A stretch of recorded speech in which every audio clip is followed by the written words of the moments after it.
All right, live once again early on a Saturday morning.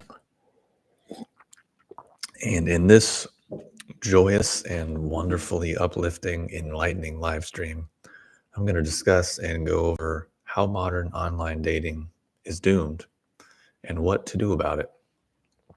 Talk about some of the problems, many of the issues that are quite prevalent, widespread right now. And then most importantly, what we can actually do about it in a proactive, constructive approach. So I think the fact that these things are doomed uh, is immediately apparent to anyone who engages engages in those endeavors whatsoever. And to be completely transparent, I I'd been trying to hold on to some sliver of optimism over the last few years, despite just growing evidence of the inevitable decline and collapse that was occurring right in front of my eyes. I would see, very extreme feminist stuff on one end. I would see kind of extreme red pill men's rights kind of stuff on the other end. And I was trying to, although I could see the value, I could see the perspective in both, I was trying to really stay in the middle and maintain some sense of optimism and pragmatism within the scenario. And then earlier this week, a few things were brought to my attention that I think pretty much showed me that okay, never mind. The ship has sailed. This chapter has been written. The story, the end is near. Um, so whatever remaining optimism or hope I had for my generation and the subsequent generations, uh, basically has left the building. And of course, there's exceptions. Of course, there are people that will, not fall into this. But again, if things exist on the bell curve, then we're talking about the middle of the bell curve, right? So let me tell you about how I came to this and what exactly motivated that, and share with you some funny stories. And then also, I'll talk about actual proactive solution based things that we can do within ourselves to mitigate these things. So, what really destroyed my remaining hope and optimism for my generation was finding out about these sort of red flag groups that are on Facebook, both for men or for women. They're called like, "Are we dating the same girl? Are we dating the same guy?" And I'd heard about them in a peripheral what kind of way and sort of just wrote it off. And then I was exposed to it in a more intimate way in that I actually have access to both of these groups, men and women. And just spending 5 minutes in each of them is one of the more disgusting, disheartening things that I think I've encountered in quite a long time. And I had been feeling actually somewhat optimistic, right? I was like, yeah, maybe. And then I saw the inside of these groups and was just profoundly and utterly disgusted by both men and women. The way they were portrayed and communicated about and discussed in both of these groups was absolutely disgusting and vile. And the way both of these categories of people were behaving in relationship and talking about people of the opposite sex was absolutely disgusting. And what was even more disgusting is I think five or so people that I expressed my just complete and utter repulsion by these groups looked at me like I'm crazy. Like, what are you tripping about? Who cares? Like, one person was literally like, "Don't worry what other people do. You know, you live on planet Earth. You can't control what other people do.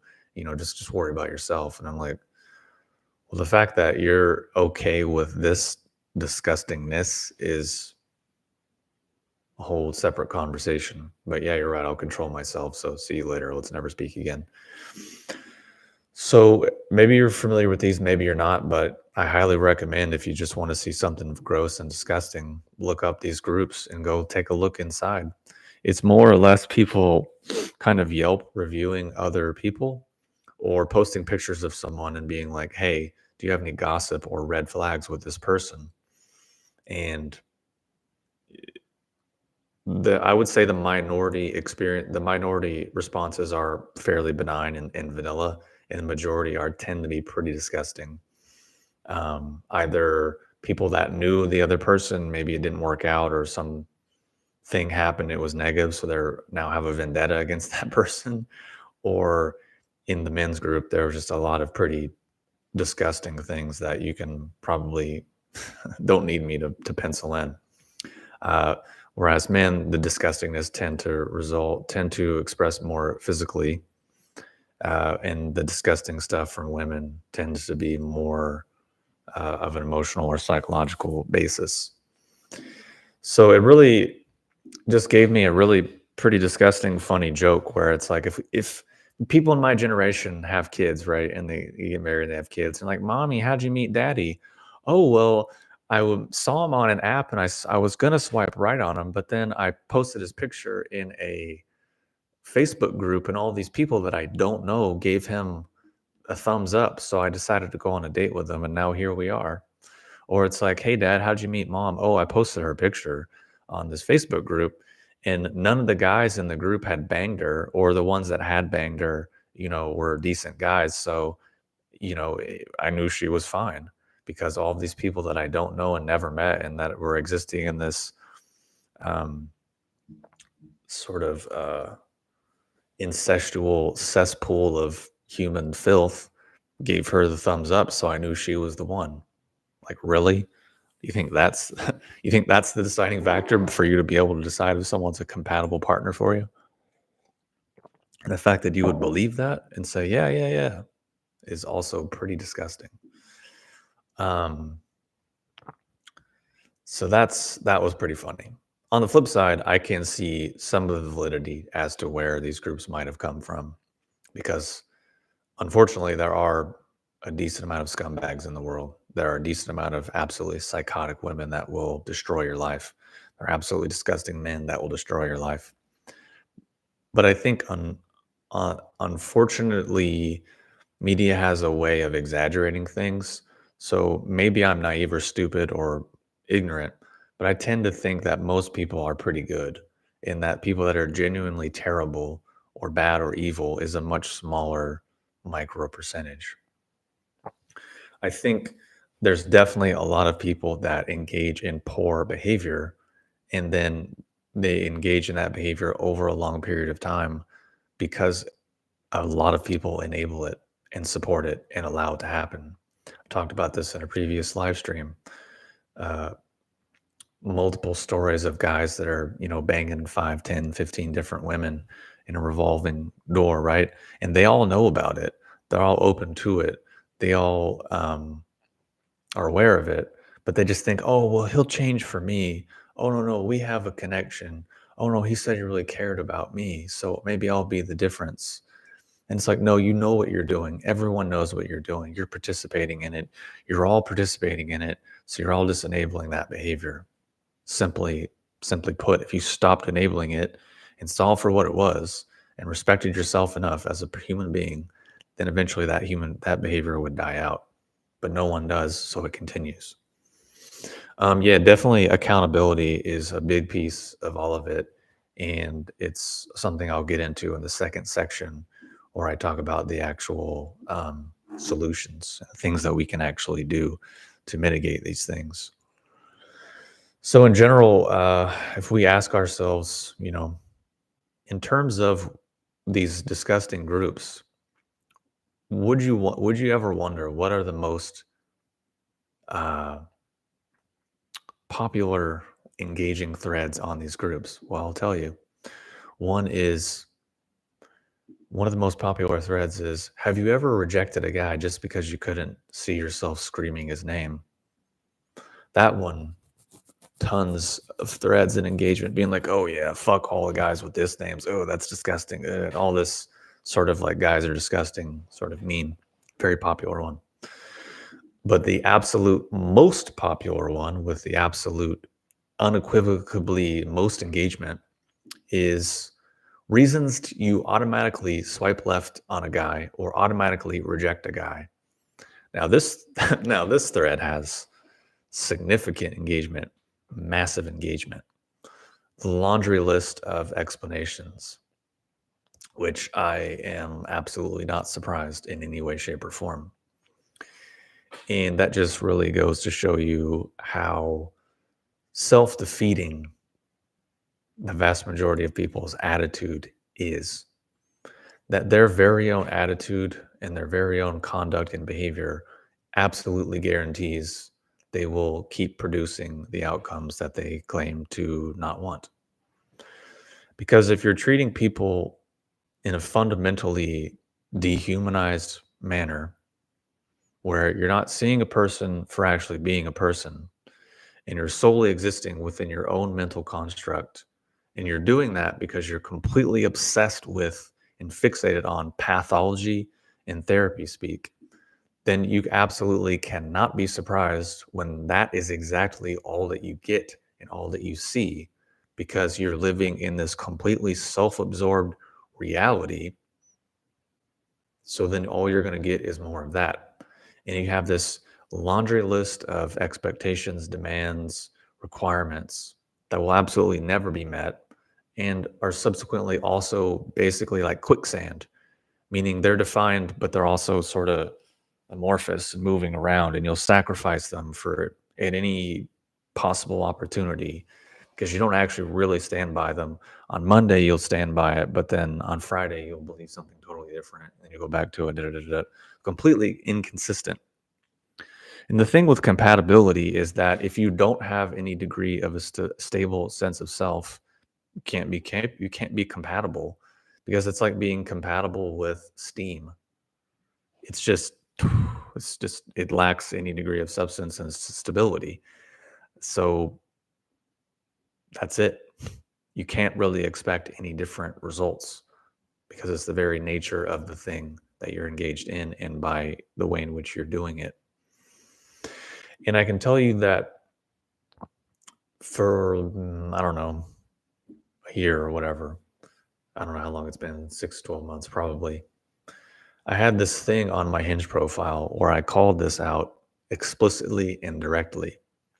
I said, it's very interesting to me how so many people are hiding behind insecurity, but believing it's the opposite.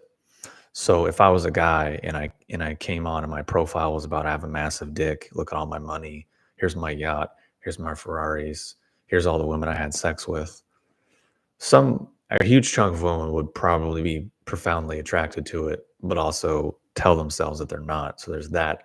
But then on the flip side, most rational people would be like, if you're leading with all of that, then you're probably a bit insecure, or you're lying, or you're overcompensating, or you're a douchebag, or whatever. That would be pretty easy for most people to sort out.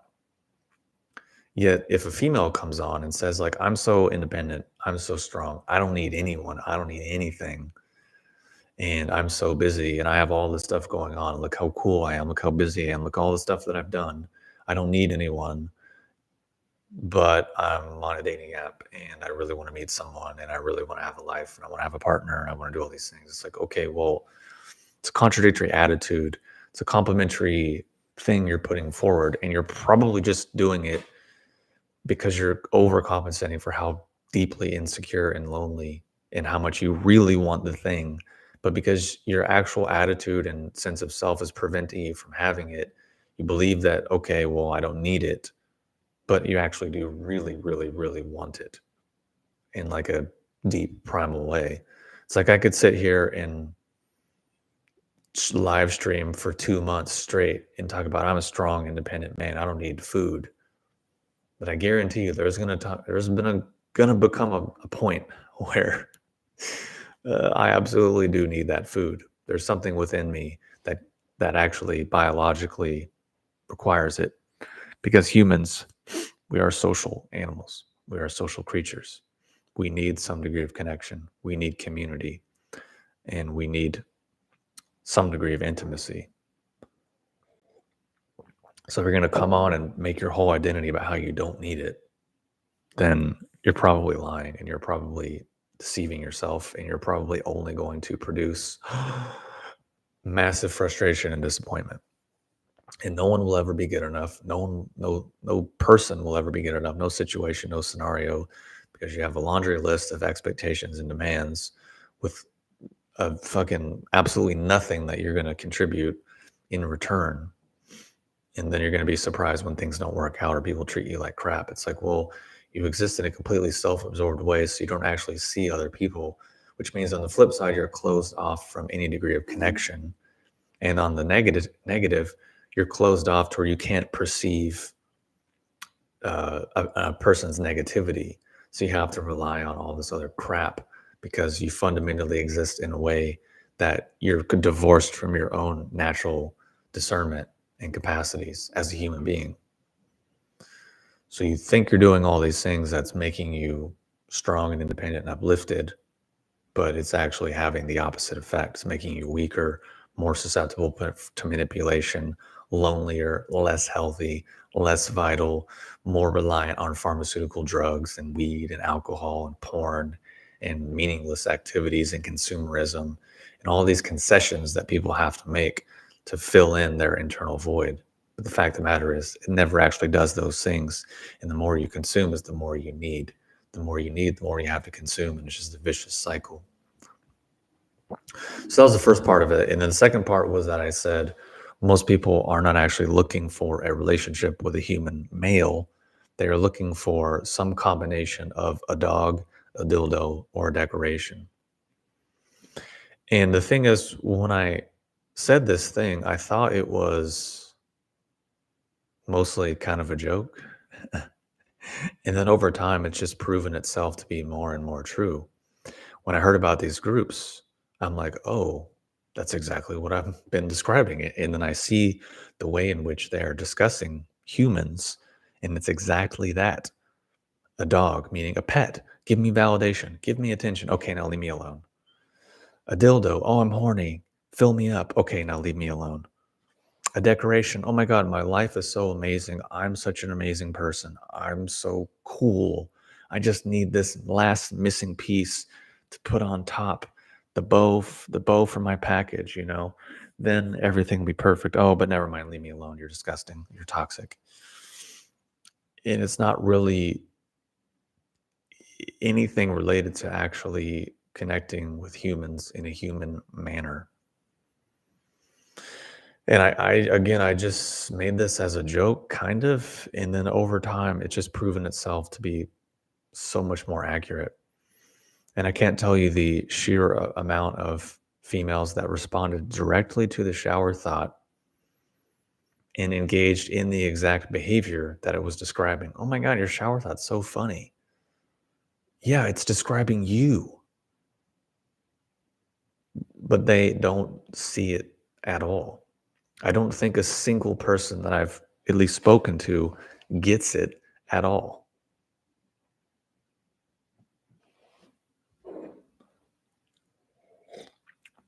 Which that just kind of goes back to self-awareness. So it's just exactly also what what the thing is talking about. But again, my point is, once I saw the group, basically I was like, okay, this is exactly what I was describing, like to a T, both for men and women, because they're both groups are disgusting. Just maybe in slightly different expressions of that disgust. So why I think all of this stuff is occurring and why people are doomed comes down to these reasons, and then it's also segues into what we can actually do as human beings. And I think we could get lost in the complexity of all these different reasons why, and so many different whatever. But I've distilled it down to a few simple dynamics that I've seen in my friends and people that I know that are actually compatible and have happy relationships and have been together for the long term. I think part of it, the first thing is actually having a stable sense of identity. Because if you don't have that, then you fundamentally can't be compatible really with anyone, unless it's compatible insanity, where you're just sort of have this up and down really unpleasant thing, which is what a lot of people do and why a lot of people create drama for themselves consistently. So I think for a lot of people, that's just off the table completely. And that's it. Unfortunately, I think that's their life. I think they will be alone forever. The best they can do is maybe get a surrogate or have a pet. But ultimately, in terms of like a romantic, fulfilling relationship with a partner, I just don't think it's ever going to happen. Maybe an AI robot, some kind of AI sex robot, some kind of AI chat bot. I think for a lot of these women, that's all they really want, anyways, is just like validation, attention, and occasionally fill me up, because they don't have a stable sense of identity. So compatibility is off the table. They exist in a very self absorbed way. So seeing another human being in a human way is off the table. They are fixated and completely obsessed with pathology and therapy speak. So that's all off the table in terms of actual human connection. And I can give you a story to illustrate what I mean. One of the other most popular threads that I saw was basically a lady saying, "Oh, hey, I'm talking to this guy and he seems to really want to talk to me. Like he's texting me, he's engaged, he wants to talk on the phone. We're having great conversation. He seems very engaged. Like, is this a red flag?" And I would say about 80 to 90% of the comments on that is like, "Oh my God, yeah, he sounds like a narcissist. Oh, he sounds like a covert narc. Like, oh, you need to study the DSIM. And if you study the DSIM or the DSM, you'll be able to recognize these covert narcs. You know, I had an ex that was like this. My ex was like this. My ex was like that. Oh yeah, he sounds like a narc. He sounds like an absolute narcissist. Oh yeah, he sounds like just on repeat the same shit." And then there's a handful of women that are like, "Well, I don't know. I mean, that's kind of how my husband is. He just gives me attention and is interested in my life, and we are engaging and talking to each other all the time. So, yeah." And another lady being like, "Oh, yeah. I mean, this is how it was when I met my husband. As soon as we met, we just started talking and we hit it off, and it just really snowballed from there." So you have about 80 to 90% of the women being like, "This very normal behavior is a red flag. You know, this guy's probably a narc. He's probably a narcissist. You better watch out. He's just spinning it in a web and he's love bombing you." And all this basically pathology and therapy speak. And then you have, you know, a handful of women being like, "I don't know. Maybe he likes you. Maybe he's interested in you." So I think that just kind of encapsulates a lot of the attitudes and the mindsets and the culture and the environment and the ecosystem and the way in which people are existing and how obsessed so many people are with pathology and psychoanalyzing everyone and everything and getting so deep in this therapy cult, uh, that you basically can't perceive reality anymore. And it's this self-fulfilling doom cycle. So compatibility is based on having a stable sense of identity. If a person is really interested in social media, really interested in the media in general, and really invested in like therapy speak, their identity is absolutely not stable. So they really can't be compatible with another human being. And I bet their moral compass is ever always shifting because they don't have a stable sense of identity. They engage probably in behaviors that they're against, meaning if a man has promiscuous sex with a lot of women, he's a piece of shit. If she has promiscuous sex with a lot of men, then she is a liberated, strong, independent person. So that's profound moral hypocrisy through and through. So that person can't be compatible. And I've seen these people get into relationships and they usually end up ruining their lives, ruining their partners' lives, and ruining their kids' lives. Tell you a great example of a person that I knew who got married to this woman who was like that, but she's very spiritual. She's on her personal growth journey and she's very awakened, right? And a few years after marrying this guy, she decides now they need to be poly. Now they need to be open. What does that actually mean? That means she has to get railed by a bunch of other dudes that she feels like, whenever she feels like, completely on her terms, and the husband and the kid are just have to be on board with it. And if they have an opinion against it, they're narcissistic, misogynistic, oppressive, disgusting human beings that just don't understand the struggle that she's going through to be a woman, trying to find herself and discover herself in this horrible world that she lives in. And, her husband and her three boyfriends and her son, they just don't understand how hard her life is and the suffering she has to endure on a daily basis. Even though every relationship exists exclusively on her terms, completely based on whatever she feels and thinks and whatever her whims and indulgences might be in that moment. But the world's a horrible place and no one can understand how oppressed she truly is. So basically, I feel kind of bad for that guy and her and his kid and all the dudes that are caught up in it. But on the flip side, they agreed to it. They sign up for it, and they're weak enough to trade their dignity for whatever they think they're getting. And unfortunately, this guy now has a kid, and he's kind of stuck in this situation. But my point is just demonstrating and illustrating what happens when you get into a longer term affair with someone who has no real moral fabric because they have no real stable sense of identity, and they're just caught up in all this therapy speak, pathological fixation. And what that translates to and creates is a dehumanized scenario, which we might say, oh, boohoo, you're being mean. Well, I would just I would just posit to anyone listening to look at every single historical atrocity, whether it was what occurred in Germany or whether what occurred in Russia or whether what occurred in Japan or China or Korea or Vietnam or Cambodia, any other aspect of human history, there's always a point in which the group that atrocities are committed against are dehumanized. And when they are dehumanized, that is what opens the door to the atrocities being committed. Absolutely, positively, every single time throughout history, unless everyone is just a complete psychopath and sociopath, which typically speaking, they tend to be the ones at the top, manipulating everyone else at the bottom. But this is what happens. And this is what has happened. This is what has allowed profound levels of human tragedy and suffering. And people bamboozle themselves into thinking that somehow that's not inside of people anymore. And that's not inside of them. And I'm telling you, it is.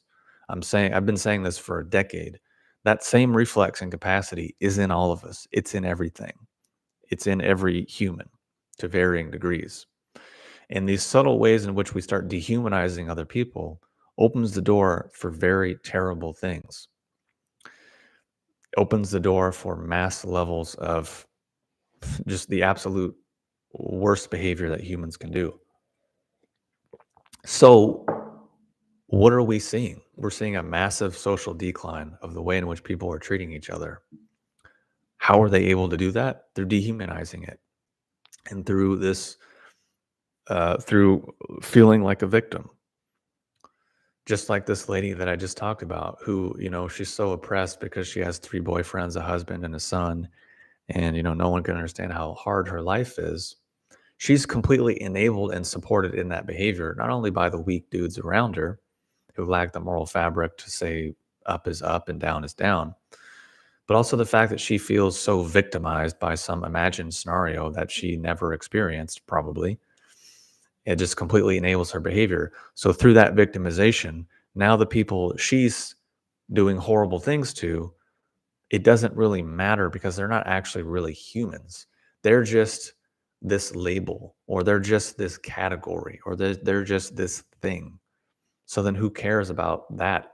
Because if they're just this label or they're just this thing, then it's not really possible for them to have feelings. Which, if it's not possible for them to have feelings, then you don't have to have empathy. And this is the way in which these behaviors are completely enabled. And this is why I'm saying this dehumanized way of going about things is problematic, and that the lack of accountability, the lack of self reflection, the lack of responsibility is built in it. Because as soon as you dehumanize someone, because, oh, they're no longer a human, they're just a toxic white man misogynist, and I've been oppressed by them for so long. It doesn't matter what they say, it doesn't matter what they do. They're not human anymore.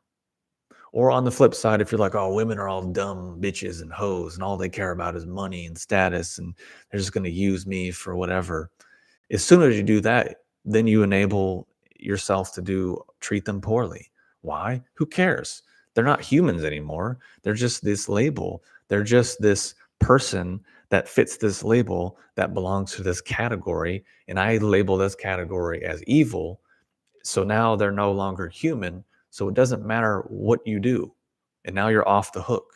And that's how you took that moral hypocrisy and contradiction and somehow twisted it around to be complementary or to be harmonious when it isn't.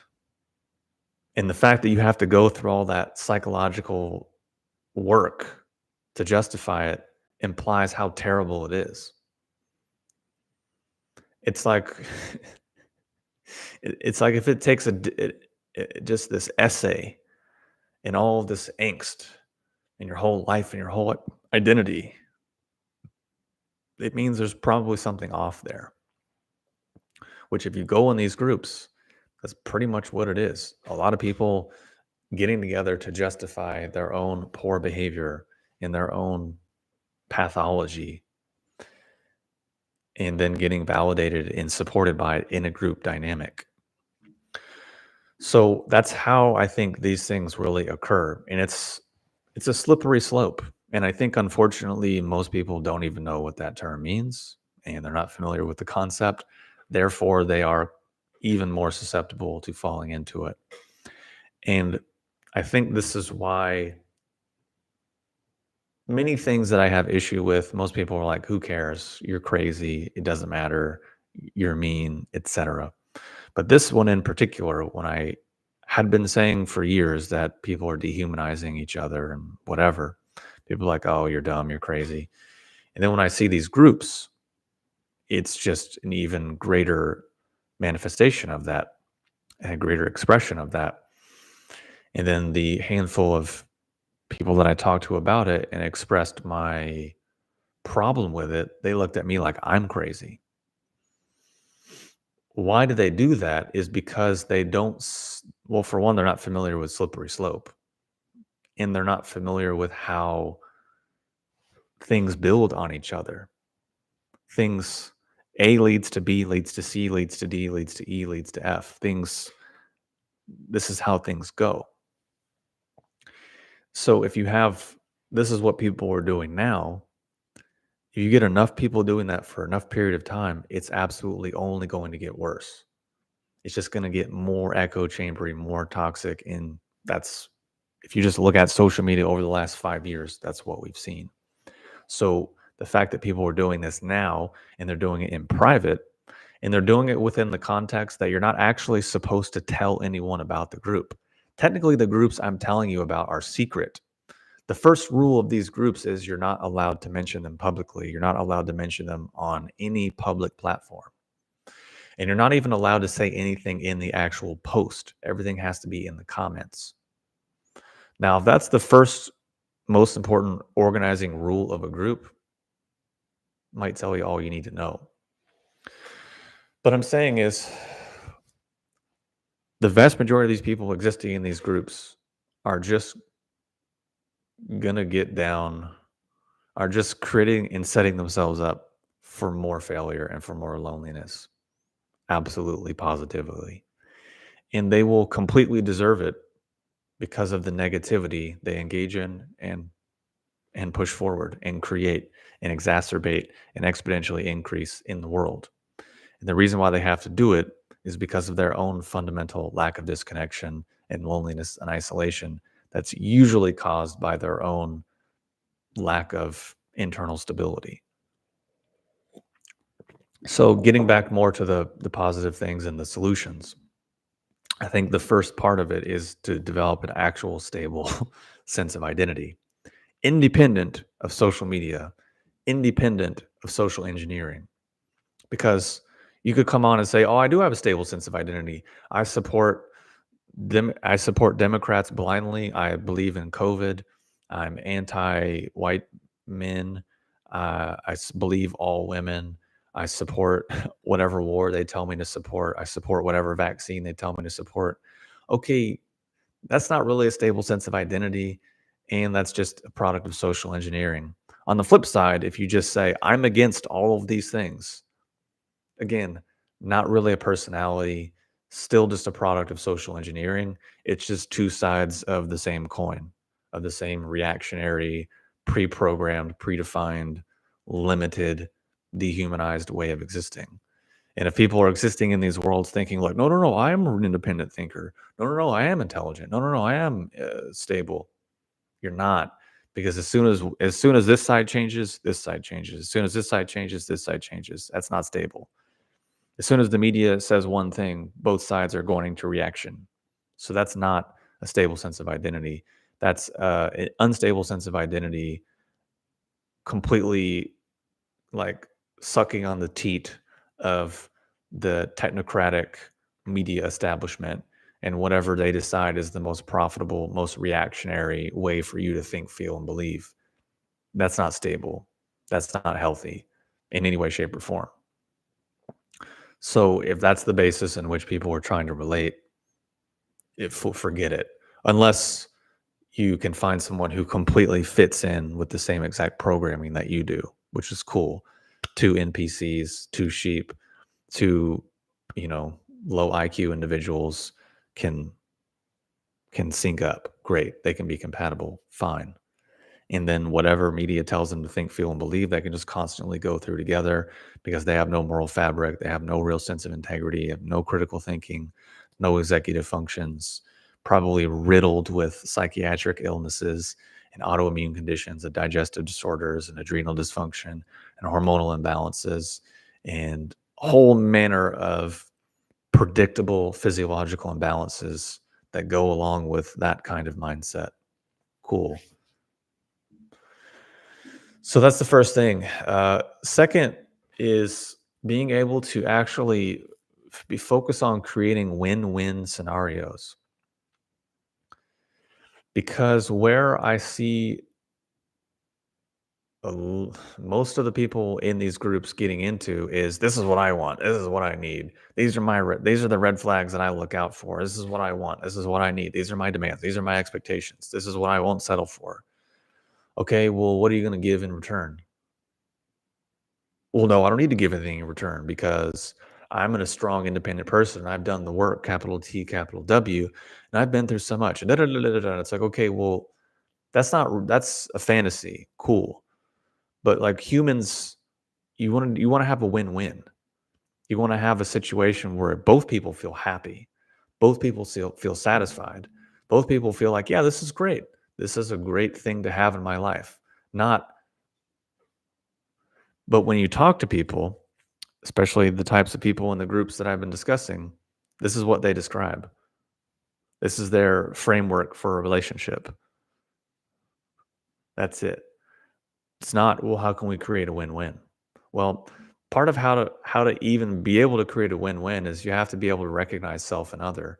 If you don't have defined sense of self that's stable, really can't do that.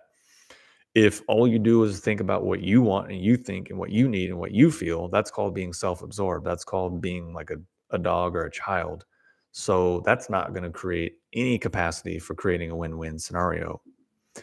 That takes communication off the table, that makes listening off the table, that removes empathy, compassion, connection. All of those are automatically inaccessible because of the exact attitude that they're existing in. So being able to focus or being able to create a win-win scenario, I think, is something that is sorely lacking and something that I think more people need to focus on, because that's what real life actually is in terms of things that are sustainable. Because you may or may not have realized this, but all human beings have narcissistic qualities and tendencies. We filter the world through our own identity, through our own nervous system. And if we existed in a world that completely was horrible and displeasurable, then we wouldn't do it. So we all want to create some kind of win-win. And then being able to negotiate is the third piece that I don't really ever see mentioned within any of these dating kind of scenarios. Because in order to create a win-win, you kind of have to be able to negotiate a little bit, which means in order to negotiate, you have to be willing to communicate. In order to negotiate, you have to be willing to actually listen and understand where another person is coming from. And you actually have to know what you want and where you're coming from. So I think already, unfortunately, a lot of these basic human characteristics are sadly out of reach for a lot of the grosser aspects of these groups. But I think more humans would be better off if they could learn to do these things, develop a more stable sense of identity independent of social media and social engineering, focus on creating win-win scenarios and being able to actually negotiate.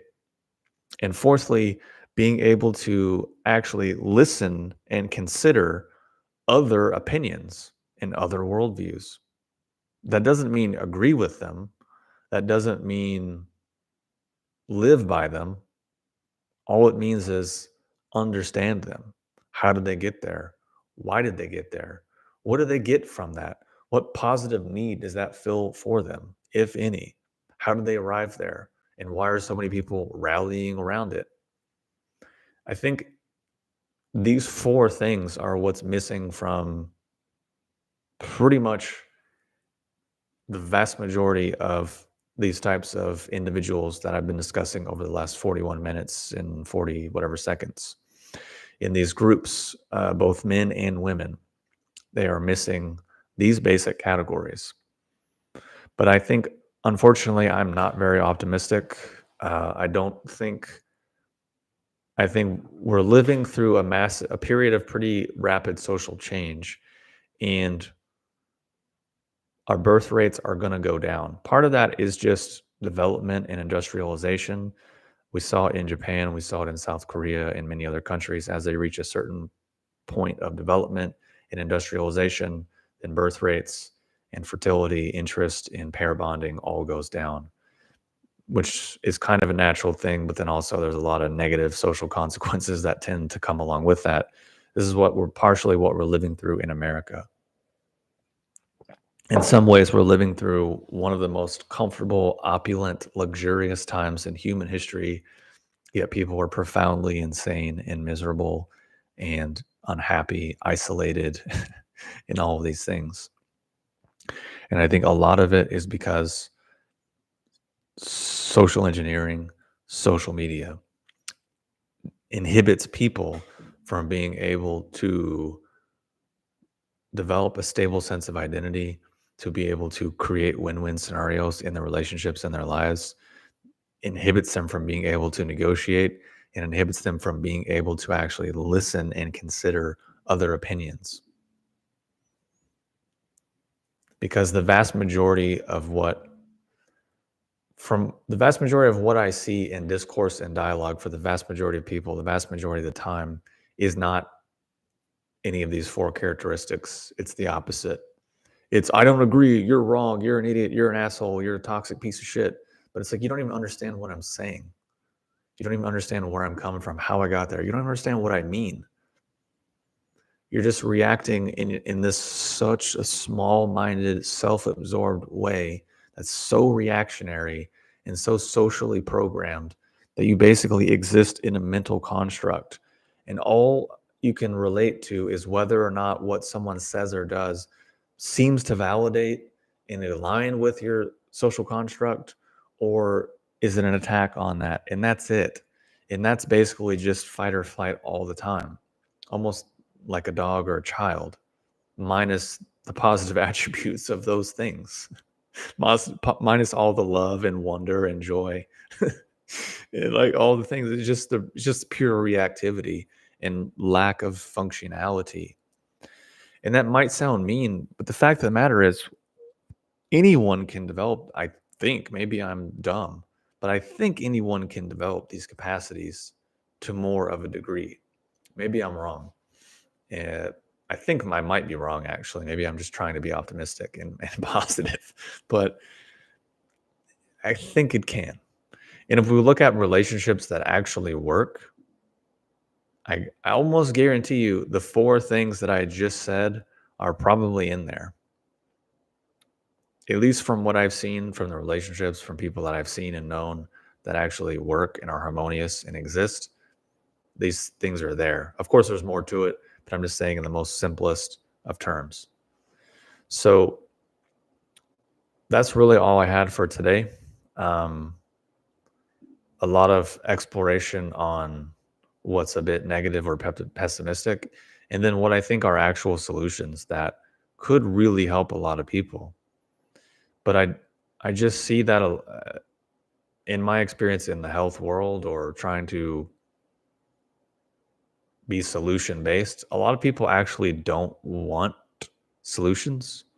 They like the drama, they like the negativity, they like the comfort of that discomfort, and they don't actually want to change, which was something I was very confused by when I encountered it in myself many times and when I encountered it almost every day in the work that I do, and just observing certain things in the world.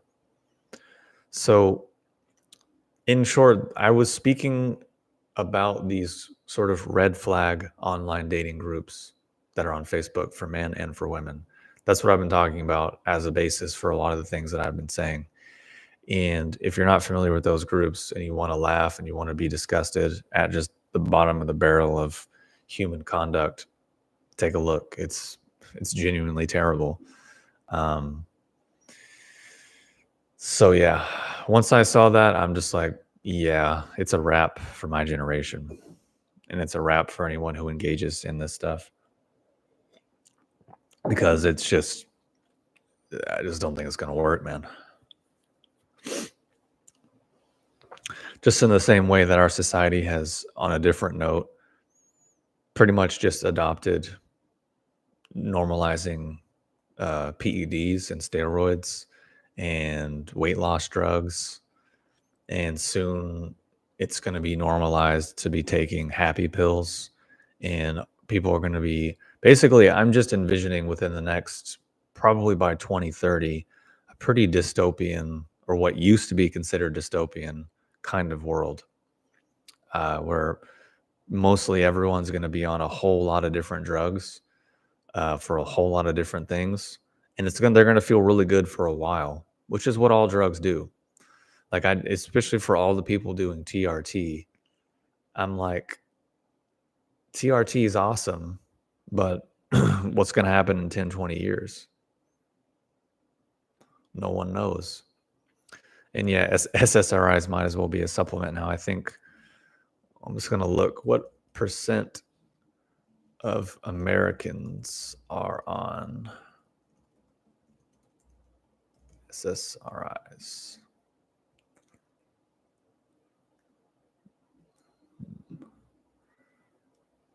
It says apparently 37 million. As of 2020, more than 37 million take antidepressants. So like 13% of the population.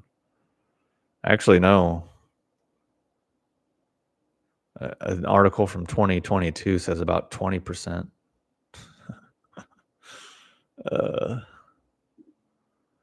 So yeah. But the thing is, what people are doing now, all the health people that were like kind of puritanical and like all about diet and nutrition, now they're all doing TRT. And you see these dudes with these like professional wrestler bodies, like the Ultimate Warrior. Remember that dude? Which back in the day when you saw the Ultimate Warrior, even as a kid, you're like, yeah, that dude's definitely on steroids, like no doubt about it. You see these holistic health fitness influencers all over the internet talking about their holistic health. And it's like, no, dude, you're on TRT. Like, you're on PEDs, you're on peptides, you're on a whole host of chemicals, probably antidepressants, ketamine, weed, and you're like, oh, but I eat healthy and I exercise. Cool. Definitely, those are, part of it for sure. Like, obviously, if you just take TRT and you don't work out, you're not going to get the results of someone who trains hard and takes TRT. Obviously, there's still more to that. But it's like, maybe just mention that in your holistic health thing. Maybe you don't just put that in the background and don't mention it. Maybe just lead with that. Maybe the fact, yeah, I'm doing holistic health and I'm doing TRT and a bunch of PEDs and a bunch of peptides. Maybe just mix that in so people have maybe a realistic idea of what you're doing and how just completely unsustainable, unrealistic it is for most people who that isn't their actual full-time job to just obsess about what they eat, obsess about their movement, and take drugs and get paid for it, and then somehow try to mirror that back to regular people working a job, being like, you can do it. It's like, yeah, okay, there's some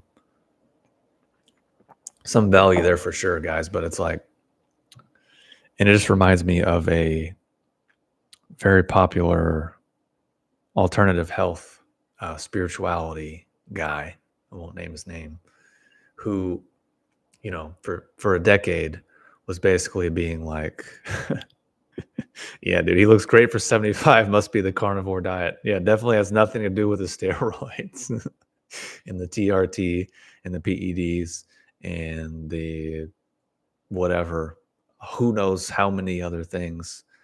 It's like, oh yeah, I saw this woman the other day. She's in her late 70s. She looks great. Oh yeah. I mean, her plastic surgeon did all these things. It's just at a certain point, we're just kind of, it's also getting a bit Hunger Games-ish. So yeah. But anyways, this health guy that I'll talk about who, was talking about like float tanks and DMT and ayahuasca and polyamory and meditation and spirituality and self-help and all these things. And then all of a sudden got to, 38 and was like, oh, I have like super low testosterone. I have super low energy. I can't think. I can't focus. But now I'm doing TRT and like I feel amazing. And it's like, well, whoa, what a concept. And it's like the ketamine, the weed, the float tanks, the ayahuasca, the full-time commitment to drug usage and spirituality and self-help 24/7, 365 over a decade, full-time commitment job. Still didn't seem to do the job, did it? Still didn't seem to actually lead to the promised land. Still all the same problems, all the same issues, all the same psychological problems and whatever. But I guess you got rich off of it, so that's cool. But it didn't actually do anything other than stimulate a bunch of, I guess, dopamine and novelty, but it didn't actually do the thing that it was supposed to do.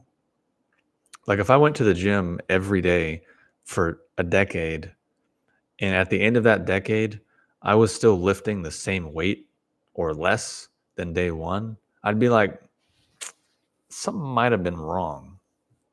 Something might have been off in my training.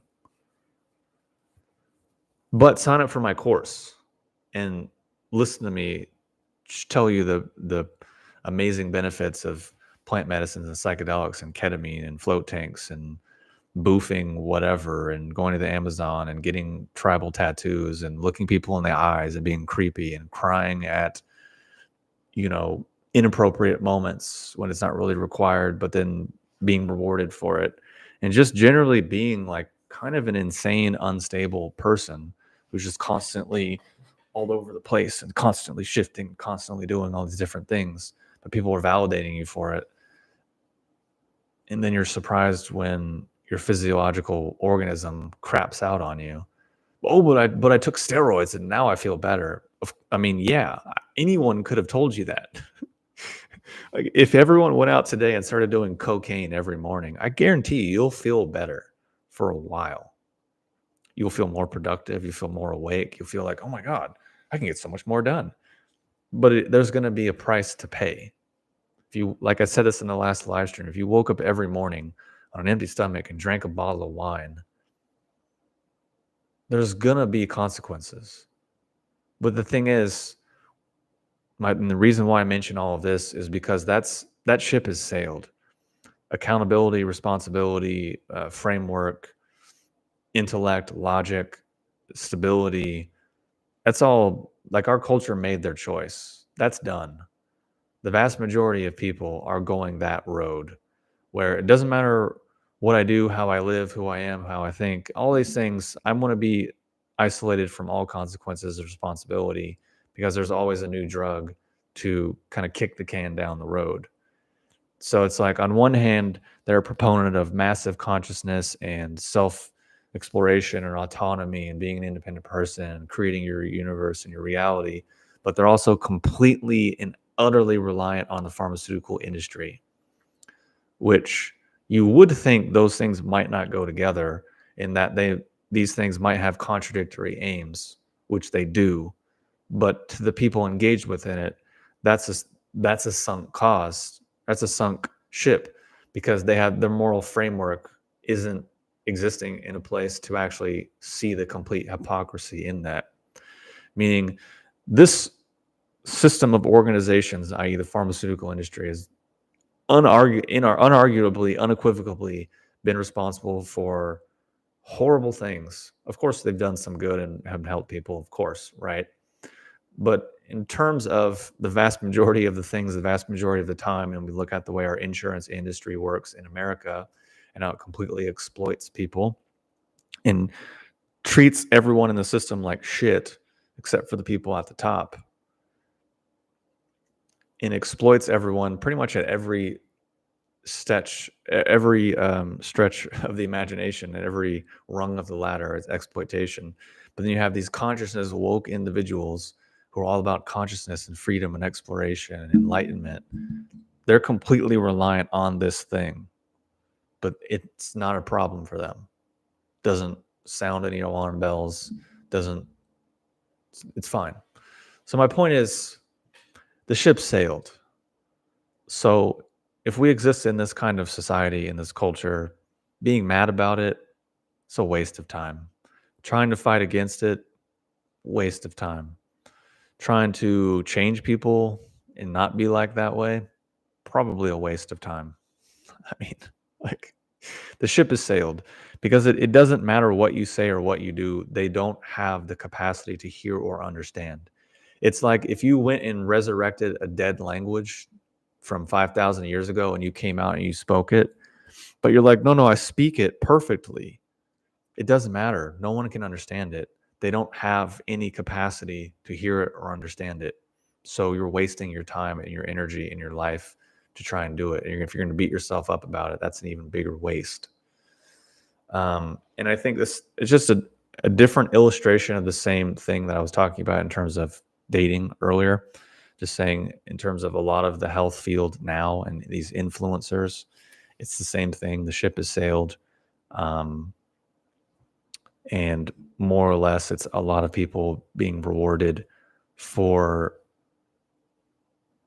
poor behavior by a lot of other people that are also engaged in poor behavior. Now, granted, that's not all of it.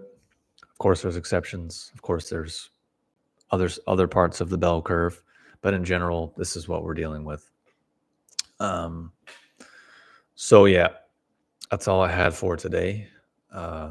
Thanks for tuning into the live stream. If there's any questions, I'll happily answer them, but I don't know if there are any. And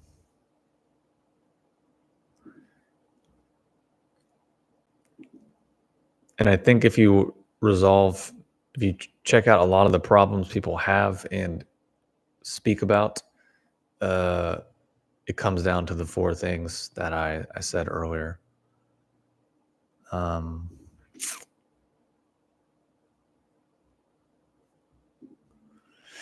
So yeah, I think that's it. Thanks again, everyone, for tuning in on this Saturday morning or afternoon or evening, wherever it is for you on the planet. I really appreciate it. I hope you enjoyed this thoughtful, uplifting, enlightening, bliss-filled chat. And yeah, thanks again. Hope you're doing well. Hope you enjoy the rest of your day wherever you are on the planet. I'm going to go eat some food because even though I'm a strong, independent, modern man, I need food because there's this toxic biological reality that I have to deal with that doesn't really have anything to do really with my conscious mind. I have to eat food and be oppressed by food in the physical world. I just can't wait to where I can exist in my Meta headset, Apple Vision Pro, completely virtual world. uh, I think this is really where we're going. People are going to be existing in their virtual world with their virtual chat robots and sex robots. And I think they're going to be okay with it because they don't have the wiring to really relate to human beings anymore because human beings are no longer human beings.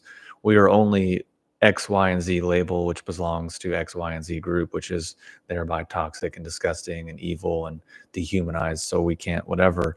And because our self identity is completely reliant on social engineering and social media, we don't have a stable sense of identity. So we're just kind of going on with whatever the tides of whatever it is that we're being told to think, feel, and believe, or we're just reacting negatively against it, which is still the same thing.